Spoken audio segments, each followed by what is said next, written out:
vamos seguindo aqui com a nossa pauta, gente, porque uma reportagem do jornal The Washington Post revelou que a Casa Branca instruiu as agências federais americanas a continuarem preparando a proposta de orçamento para o próximo ano fiscal, que começa no quarto trimestre de 2021 e avança para 2022. A proposta de orçamento precisa ser enviada ao Congresso norte-americano até fevereiro, o que daria tempo para a próxima gestão executar. Entretanto, a atual administração segue agindo como se o republicano Donald Trump tivesse sido reeleito. Outra movimentação do atual governo contra Joe Biden foi o impedimento do democrata de acessar mensagens de líderes estrangeiros. De acordo com funcionários do Departamento de Estado, inúmeras mensagens ficaram retidas sem que Biden tivesse acesso a elas. Mas mesmo diante da obstrução, a equipe do democrata já entrou em contato com governos estrangeiros. Vale destacar que a recontagem de votos ainda acontece em alguns estados-chave do país, como Pensilvânia e Geórgia. Thaís Oyama. Pois é, Paulo, o meu comentário é breve, está ficando patético. Eu acho que nem os americanos, nos seus piores pesadelos, imaginariam que isso um dia fosse ocorrer, né? A cada dia, outro republicano abandona o barco do Trump, sinal de que a coisa está ficando feia mesmo lá para os lados dos republicanos. Ontem foi o governador do Ohio, né, o Mike DeWine, e o Karl Rove, que é um republicano de peso. O Rove, que foi, inclusive, ele chegou a assessorar o presidente Trump na campanha, ele escreveu um artigo no Wall Street Journal em que ele começa com essa frase: Donald Trump, a eleição acabou. Isso é um republicano peso pesado falando, né? Ele ainda diz que o presidente pode contestar os resultados, ele tem todo o direito de fazer isso, mas que todas essas ações judiciais não vão mudar um único estado da coluna do Biden para a coluna do Trump. É isso que ele diz. Também lembra que, por enquanto, não tem nenhuma evidência de fraude e que todas aquelas ações que buscaram declarar inválidas as votações foram recusadas na justiça. Então, a cada dia o que passa, o Trump fica mais isolado e eu acho que vai chegar um dia que ele vai acabar vendo que vai ficar falando sozinho. Paulo Figueiredo. Bom, lá vamos nós. Vamos continuar a série de comentários das não notícias, né? Porque essa notícia que você está dando, Paulo, não tem absolutamente nada de novo, né? Eu lamento ter que ficar descreditando a imprensa a todo momento, mas é porque o trabalho jornalístico foi completamente abandonado. Essa reportagem ela é objeto de um ouvir dizer do Washington Post, que é uma espécie de Folha de São Paulo americano, com o mesmo nível de independência. E basicamente o que a reportagem está dizendo, né? Eu não sei se o Washington Post realmente conversou com alguém, se isso é fanfic ou se não conversou, com quem que eles conversaram, a gente não sabe, porque o jornalista fica numa posição muito confortável com as fontes secretas dele, e aí ele pode dizer, há um desconforto, mas o que está acontecendo? Quem faz a proposta de orçamento dentro dos Estados Unidos, né, a proposta do orçamento americano, é um organismo chamado OMB, que a gente pode traduzir como o Escritório de Gerenciamento de Orçamento. Ele está subordinado a quem? Subordinado diretamente ao presidente dos Estados Unidos. Então, todos os presidentes dos Estados Unidos, o OMB sempre fica subordinado a ele. O orçamento ao qual a gente está se referindo, como você falou, mas eu acho que vale a pena chamar a atenção, não é o de 2020, não é o de 2021, é o de 2022. É o orçamento de 2022. Então, o OMB, esse escritório, faz o orçamento e envia para o Congresso, e aí é o Congresso que decide o orçamento. Então, esse orçamento que a gente está falando, ele só vai ser enviado no final do próximo ano fiscal. Vai ter bastante tempo para, caso o Joe Biden seja eleito, ele modificar o orçamento para mandar para o Congresso. Não tem nada demais. Só que o que acontece é o seguinte, ao contrário do Josias no mundo paralelo dele, que ele estava se referindo ontem, o Joe Biden não foi eleito presidente. Não foi. Eu tenho que tentar dizer isso e tá aí, esse é o efeito legal. E aí, por que acontece tudo isso que vocês estão falando? Porque já que a vitória dele não tem efeito legal, ele não pode acessar documentos confidenciais. Ele é um cidadão como você, eu e qualquer outro.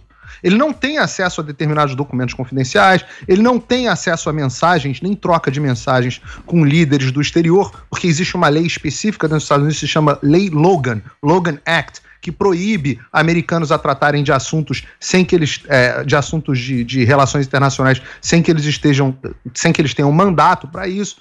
Então, assim, tudo a coisa é absolutamente dentro da normalidade. O anormal é porque vocês decidiram que o Joe Biden é presidente, e aí, como decidiram que o Joe Biden é presidente, vocês acham que a lei dos Estados Unidos tem que se curvar à sua vontade. O fato é, recontagem manual com auditoria na Geórgia, na Pensilvânia hoje, decisão da justiça, dizendo que os votos que chegaram depois do dia da eleição não podem ser contados, não vão poder ser contabilizados, ninguém sabe como que isso vai alterar a votação. Você tem vários estados em que a contagem sequer acabou. Então, assim, eu sei que vocês querem gritar Joe Biden presidente. Eu vou permitir no ar com vocês, vou até desejar boa sorte para eles. Mas o fato é que o efeito legal disso não aconteceu. Ah, mas o Karl Rove falou que sim.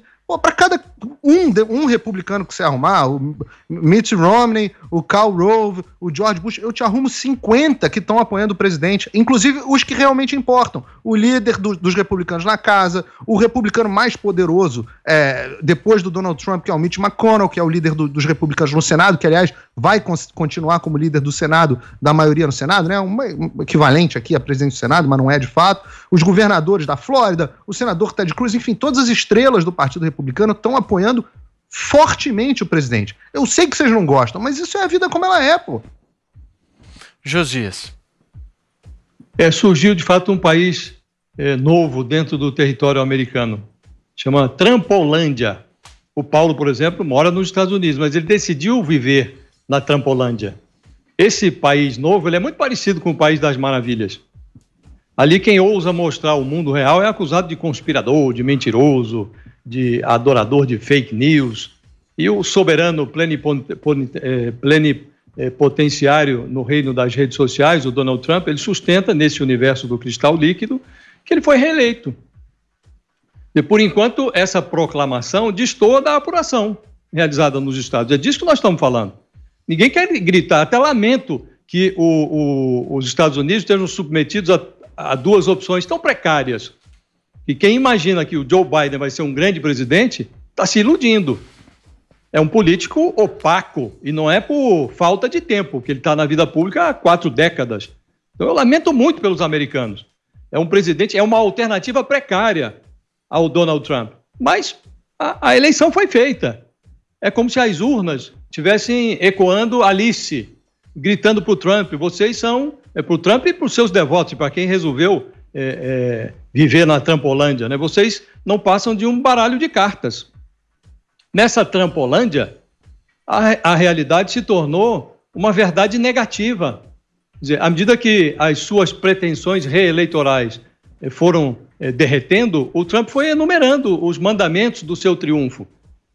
Todos esses mandamentos começam com não. Não reconheço o resultado das urnas, o Joe Biden não venceu, não deixarei a Casa Branca, não haverá transição, senão de mim para mim mesmo.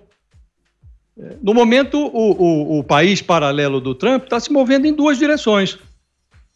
Numa direção, ele toma providências como se fosse continuar na Casa Branca, inclusive essa elaboração do orçamento, que em condições normais seria submetida ao sistema de transição, seria discutido com o presidente eleito, vendo quais são as prioridades do próximo governo, mas não, ele está operando como se ele fosse se manter na Casa Branca.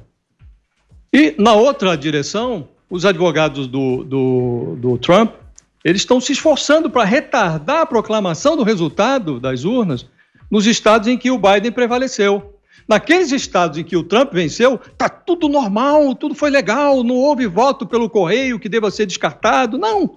Ali está tudo correto. Só tem ilegalidade onde o Joe Biden prevaleceu nas urnas. Já foram protocoladas as petições procrastinatórias na Pensilvânia, no Michigan, no Arizona.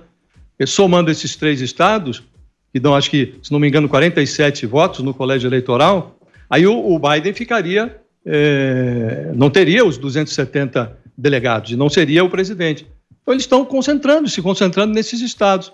Supondo-se que os Estados Unidos, com a sua história, com a sua tradição, sejam uma nação mais forte do que a Trumpolândia, essa fantasia tem data para terminar. Que é 20 de janeiro, que é o dia da posse. presidente em fim de mandato nos Estados Unidos é chamado de pato manco. Com o Trump, a analogia é outra. Tem ali agora no salão oval da Casa Branca um elefante alaranjado. Foi abatido, mas é mais fácil abater do que remover a carcaça.